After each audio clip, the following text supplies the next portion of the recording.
Hi everyone. Arsenal bought the rice, but also they bought the timber. But United ate the rice and burnt the timber bad. Not any further ado, guys, let us jump into our talking points for today's video. Chattanooga Red Wolves play their first match of the new year.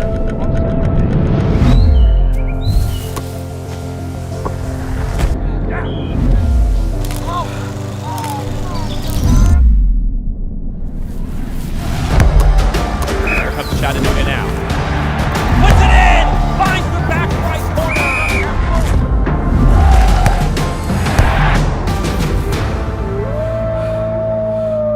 You are watching Click Sports.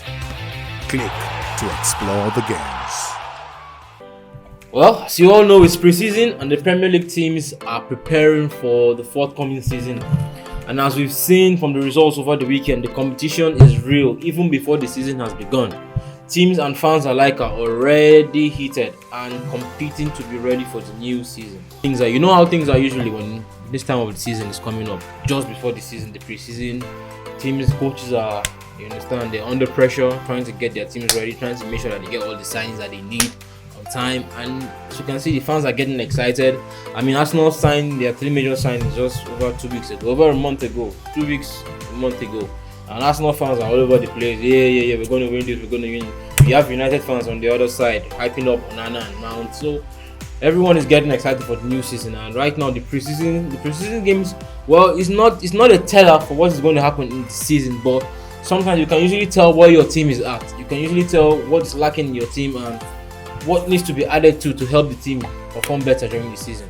And as you can see from the game between Arsenal and United, Arsenal clearly lost 2-0 to United, and that was a sad performance from Arsenal. Very disappointing for us as an Arsenal fan, and yeah, for Arsenal fans worldwide. But United, well, good win, great confidence boost for you guys going into the season.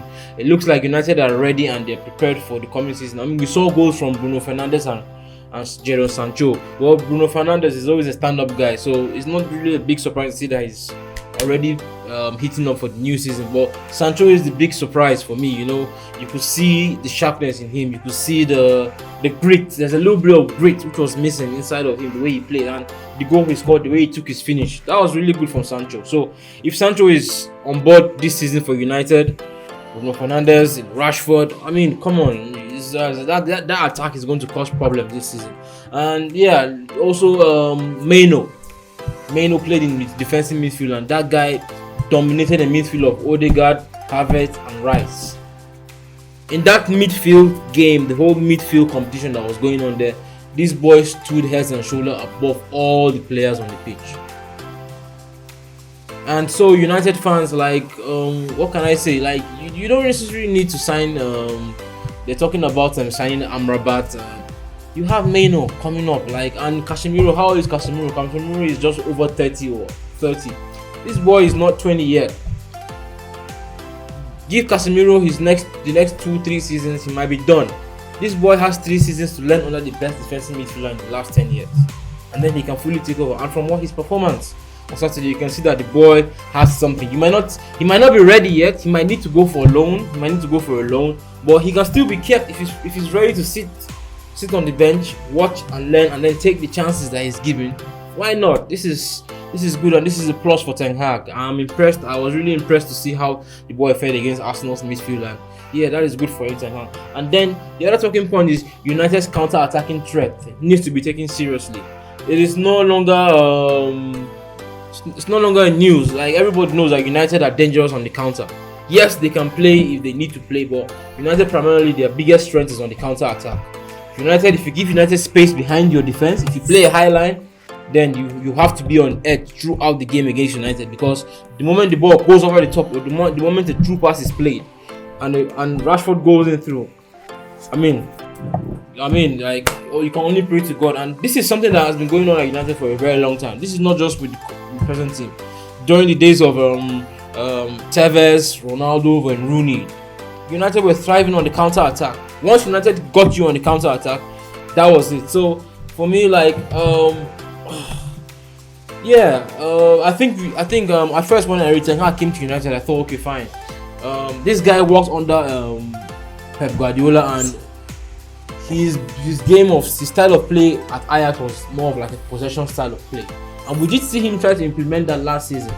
But maybe we could see a Ten Hag and a United that mostly rely on catching teams out on the counter attack. So they may not usually play a high line, they may not press teams high, they may sit a lot deeper, press teams more towards the halfway line and in their own half, and then capitalize on the spaces that they get. You understand? So I mean, you never know. United, Ten Hag's an intelligent man. I mean, maybe he's trying to like shore up every angle, you understand, cover all bases, sharpen them up in the possession style of play. You can see with likes of Eriksen on the pitch, and then with someone like Mason Mount, you can play more counter-attacking football. So there are different variations to the way Erik ten Hag is shaping United for this season. So as a United fan, you should be excited for this coming season. You should be positive. Yeah, the signs are good. Moving on to Arsenal now. What can we say? Havertz and Rice struggled. Wow. Well, where do I start? Let me leave Havertz for now. I'll come to the Havertz issue now. But for Rice, you can say, okay, fine. He's never really played in this type of system before, and he's been asked to do something different than he's used to. So maybe it might take time. And the advantage for Arsenal is that they're not going to sell Thomas Partey. So Thomas Partey will still play his role as the main six in the team, while Declan Rice takes time to shape up. Because I don't think, if Arteta thought that maybe he would just throw Rice, Havertz and Odegaard there and they'll just go on there and start, well, you've seen from what happened on Saturday, it is not going to work. I think we should go back to what we did last season. Start with Partey, maybe pair Partey with Rice, or play Partey with Havertz, and then when Havertz and Rice are fully ready and they fully immerse themselves into the Arsenal way of playing, then you can now play two of them with Odegaard right now. So Rice still has a few things to sharpen up in his game for him to fully enter into the Arsenal team. And for me, like, whether it's as a 6 or as a number 8, I think he will eventually come good for Arsenal. But moving on to Havertz now, I'm sorry to say, but I'm getting Mesut Ozil vibes from this. I'm seriously getting Mesut Ozil vibes from this. And the thing with Mesut Ozil was never a bad player, but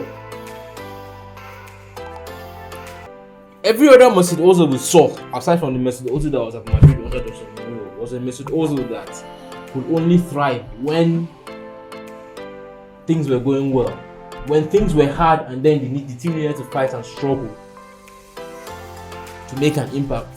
Mesut Ozil was off it, and that's the thing I'm seeing with Havertz. He's someone who, yeah, the team is playing well, they're having their way, the opposition is weak, he will come good. But when they expect to fight and struggle and fight for possession, run around the pitch, and he could be lost in the game, he could drift away. So I really don't know why Arteta is insisting. Why Arteta is going to do this to him and put him as a number 8 to replace Xhaka. Xhaka, of all people, look at what Xhaka gave Arsenal last season. Xhaka gave us goals, which Havertz will give us in this team, drifting into the box and scoring goals. But the major role as a number 8 is your ability to support the defensive midfielder and to support the attack. Havertz can support the attack, but he cannot support the defense when we need him to. Yeah, he cannot support the defense when we need him to. And so he will struggle against teams that can't capitalize on this weakness. So for me, at first, let me even say it, when I first heard of Havertz, I was confused. But then I listened to Thierry Henry, and Thierry Henry said that Havertz reminds him of Robin Van Persie in terms of the way he moves off the ball. He can find space, and you give him the ball, he'll finish for you. And I was like, yeah, I can see that. And I can see why he was played mostly as a false 9, as a 9 for Chelsea. I thought that maybe, okay, fine, Arteta was bringing him and then Arteta would play him as a 9. Preferably for me, left to me, I'll play him as a 9. I feel like this is the striker Arsenal need. But now we're talking about playing him as a number 8, and then that is a whole other work. It's going to take time, it's going to take effort. We don't have that time now. If we actually want to prioritize Havertz this season, we could finish below second. We could go back to third or fourth. We finished second last season. We should be thinking of winning the title this season. So we shouldn't bring in a player that is not ready to give us what we need. Let him sit on the bench and learn, and let those that are ready. Trossard is there. Trossard has been playing as an 8. Trossard can fit into that role if Havertz is not ready. Declan Rice will play that role with Partey. But for me, this Havertz issue, like, there's a lot of work that needs to be done with Havertz, and right now, that's all I'll say for now in terms of that issue. Timber, on the other hand, although I said Timber was burnt, but as a whole, United won the game. But Timber held his own. He played well in the game. He was sharp. He was athletic. Yes, just that the whole team didn't really do too well. We didn't really take our chances. But Timber will do well for Arsenal. Whether he's playing as a centre back or as an inverted fullback, the guy is ready. And it's just Havertz that is really just putting us down. But Timber is good. Rice, like I said earlier before, Rice just needs to do some more work, and then he will get to where he needs to, and he will find his place in the team. And then Arteta is tactically naive against United every single time. I can't say, I don't know, maybe it's an Arsenal thing, or maybe Arsenal just feel, maybe it's just, but it's one thing to have your own philosophy and your own style of play, but it's one thing to also know what to do to defeat your opposition, because not everybody is going to give you the chance to do what you're used to doing. You need to have variety, and this was the credit I was giving Erik ten Hag. You can see United can play if they need to dominate possession, but now you can also see that they can get you on the counter attack. And now you're going up against United, and you're giving United all the space. You're playing a high line, pushing United back, playing your possession football. Fine, play your possession football, but score.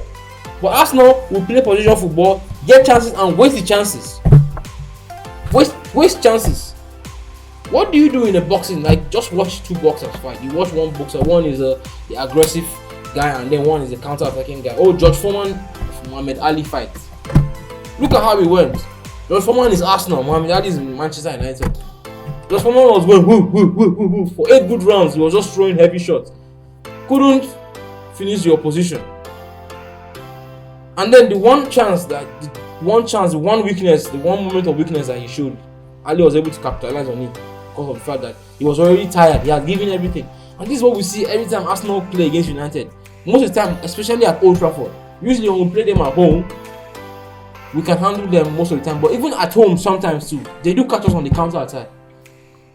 And this is what Arteta needs to realize. Arsene Wenger was very much guilty of this, and you cannot come and then repeat the same thing. Fine, you might not be as limited as Arsene Wenger was in the possession style of football, but you cannot just limit yourself to you don't have Haaland. So Arsenal can play on the counter. We can trick United. What Arteta should have done in this game was, instead of setting up as a high line, the defense is playing on the halfway line, and then you're pushing them back, withdraw a bit, let them come onto you, you press them, take the ball off them, and then you capitalize on the space. Use Martinelli. Martinelli is quick. Saka is quick. But you just play one way. 2 goals Arsenal considered today came through a counter attack. So it's over to you guys to improve yourself so that we do well next season. And I've already said Havertz cannot be a key player in this Arteta high intensity football. Because Arteta is not a high intensity Havertz is not a high intensity football player. So I've already established that. So moving on to the next talking point, we talk about Chelsea. Brighton and Chelsea played a 4-3 spectacle. And I'm really impressed.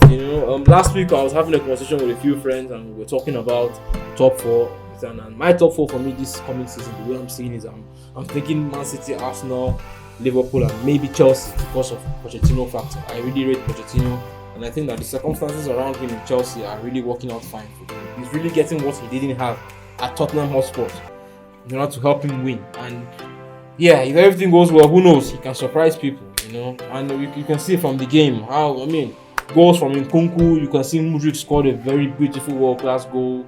Gallagher was on the score sheet. Jackson too. For Brighton, even though Brighton is not my major focus right now, but Brighton are also competition for the top 6, top 4, top 8, whichever one it is. They are also going to be there, and you can see their players. Welbeck, João Pedro, talk of the town right now, and you can see what he did to Chelsea's defenders. But yeah, coming to Chelsea now. I know it's only pre-season, but Chelsea fans could be forgiven for possibly sowing a few seeds of hope as the new Premier League season draws closer. Following a 5-0 demolition of Welsh minnows Wrexham last week, a few days prior, Chelsea picked up a very strong. They destroyed a strong. No, they didn't destroy a strong Brighton, but they defeated a strong Brighton, took them apart in a 4-3 victory in Philadelphia in the Premier League summer series. And as you can see,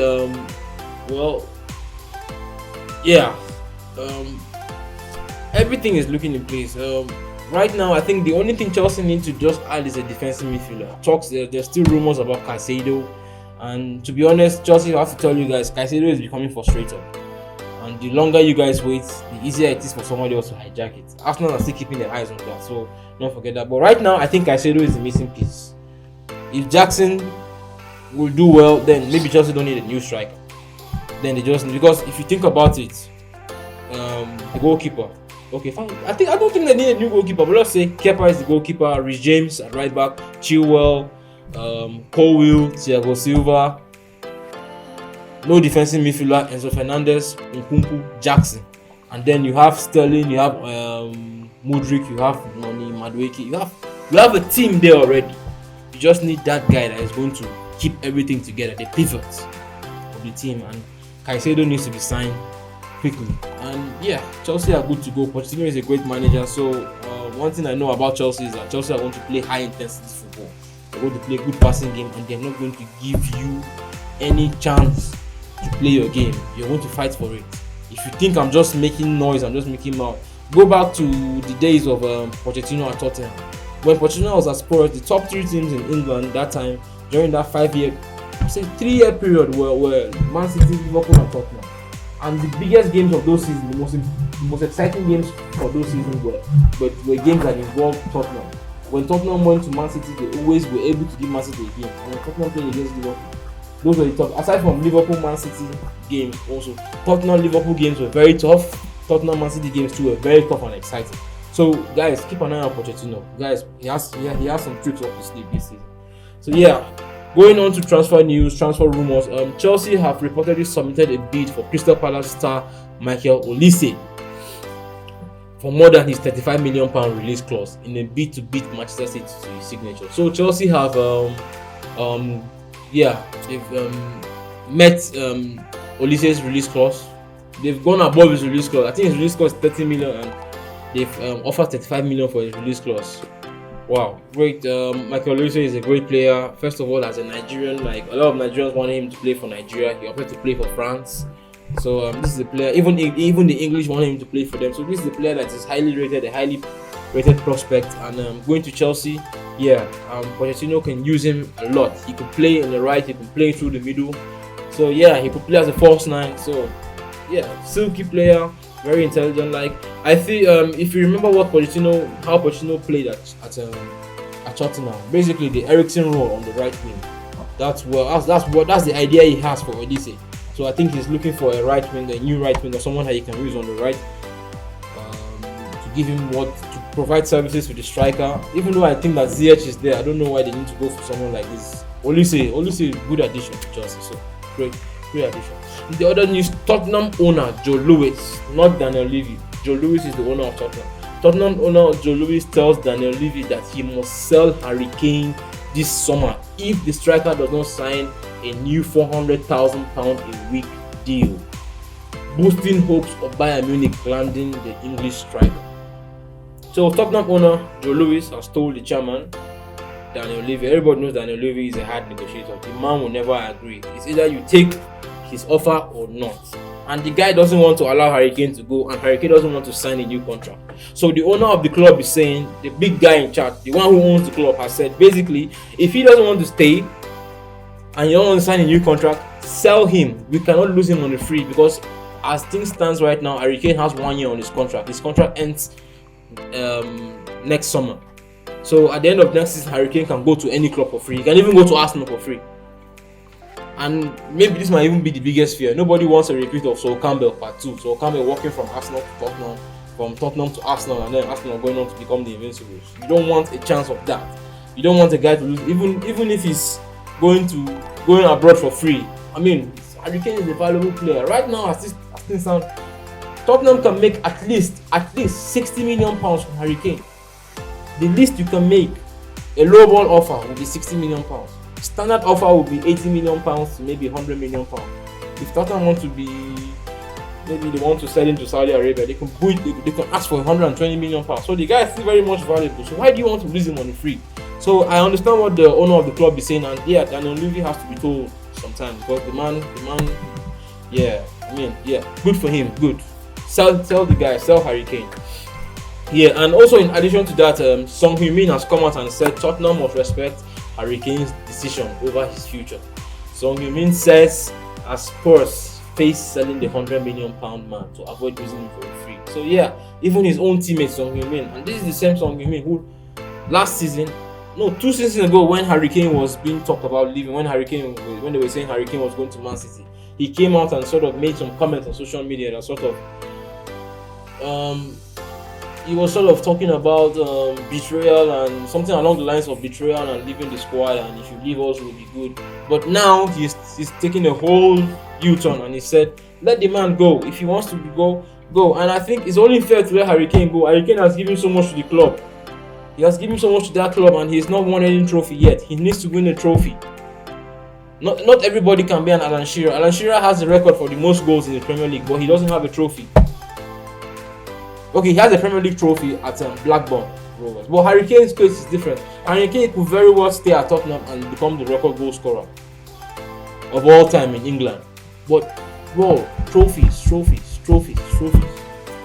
So, yeah. And finally, Chelsea seem to be losing patience with Romelu Lukaku, as the striker is refusing to move to Saudi Arabia, even though there are offers piling up on the table for Lukaku to move to Saudi Arabia. Oh, Lukaku. Where do we go? Where do I start with Lukaku? So, for those who don't really know what is going on with Lukaku last season was at Inter, even though he's a Chelsea player, he was known at Inter. Now, as things stand, as of last week from the reports, Inter Milan wanted to keep him and they wanted to sign him. But Lukaku, in his own way, I don't want to be too critical with Lukaku. Lukaku went and held talks with Juventus and said that he wants to move to Juventus. Juventus is where his heart is set on. And Chelsea don't want you. Now, as things stand, Inter Milan have said they don't want Lukaku anymore. They are keeping their eye on Balogun at Arsenal. They want to sign Balogun. And now, as things stand, Chelsea wants to get rid of Lukaku and send him to Saudi Arabia, and the man doesn't want to move. So, what is going on here? I mean, for me, why would you even go and talk to Juventus? Why would Lukaku go and talk to Juventus when Inter Milan want to keep? Why do you want to leave Inter Milan? You were just in the Champions League final just a few months ago with them. What else do you want to go? Why do you want to go to Juventus for? Juventus are not even in the Champions League. Like, this guy always finds a way to sabotage his career. This guy always finds a way to do something that just dents his image. And eventually, when Lukaku's career is done and over with, the only thing you can say was that he looked like a world-class player, but he just never did the things that he didn't just deliver. Now, Inter Milan fans are calling you disloyal. Chelsea fans don't want you. Saudi Arabia fans want you, but you don't want to go there. Juventus fans want you, they want you to come there, but Juventus don't even have the money to buy you. So what is going on? And this whole thing needs to be sorted out, man, and everything needs to be resolved. Chelsea need the money to sign players. Inter Milan need a striker. If Lukaku is not ready to stay at Inter Milan, he wants to go, fine. Let him go, sign your striker, resolve this whole issue, and that's it for now, guys. Thank you guys for tuning in. Very glad to have you guys watch our videos. Thank you guys. Please don't forget to like and subscribe and help the channel grow, and also hit the notification button so that our videos are recommended to you and we are notified whenever we make a post. Thank you guys, and please, we'll see you guys in the next video. Don't forget to tune in. Thank you. Take care.